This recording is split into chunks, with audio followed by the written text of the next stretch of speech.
المرجو الانضمام إلى قناة مفتاح الحياة بالضغط على زر الاشتراك الأحمر إذا أردتم التوصل بالفيديوهات فور وضعها على اليوتيوب، ولا تنسوا الضغط على لايك لتشجيعنا والضغط على شير إذا أردتم مشاركته مع أصدقائكم. السلام عليكم متابعينا الكرام، وأسعد الله أوقاتكم. في فيديو اليوم سأقدم لكم وصفة للتخلص من نزلات البرد والإنفلونزا وحتى السعال. لتحضير الوصفة سنحتاج إلى 3 مكونات أساسية، وهي كوب صغير من الحليب، وسأحتاج إلى ملعقة صغيرة من خل التفاح، وسأحتاج إلى البصل، سأحتاج إلى عصير البصل. إذا كلها مكونات رائعة جدا، بحيث أن البصل يحتوي على مضادات للالتهاب والبكتيريا، كما أنه يقضي على السعال. وكذلك لدينا خل التفاح، هو أيضا غني جدا بالخمائر الطبيعية المفيدة لصحة الإنسان، وكذلك الحليب غني بالفيتامينات وبحمض اللاكتيك. إذا لنمر إلى طريقة تحضير الوصفة. إذا أول شيء سأقوم بتقشير البصل، إذا نلتقي فيما بعد. إذا بعد أن قمت بتقشير البصل وطبعا بغسله جيدا، الخطوة التالية هي سأقوم ببشره حتى أحصل على عصير البصل. إذا سأحتاج إلى صحن وإلى مبشرة، وسأقوم ببشره بهذا الشكل.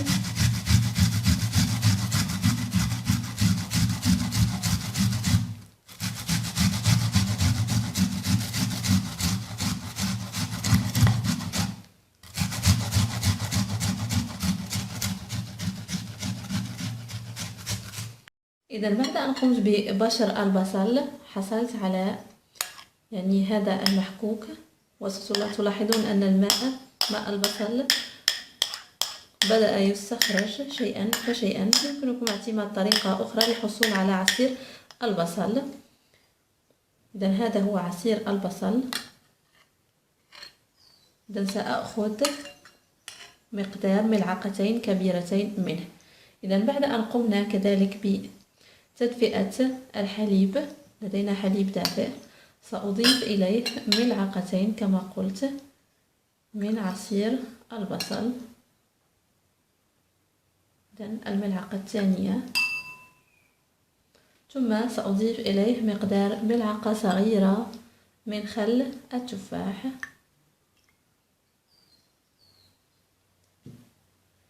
إذن نخلط المكونات جيدا بهذا الشكل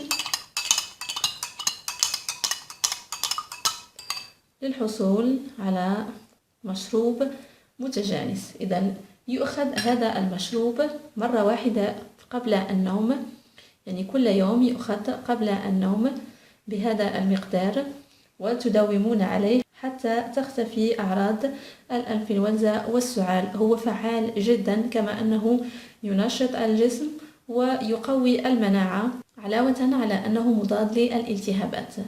إذا أتمنى أن تكون وصفة اليوم قد نالت إعجابكم. للمزيد من الشروحات والاستفسارات لا تترددوا في ترك تعليق، وزوروا موقعنا مفتاح الحياة لتتعرفوا على القناة أكثر، وكذلك يمكنكم زيارة صفحتنا على الفيسبوك مفتاح الحياة. وإلى اللقاء في وصفات قادمة ومجربة.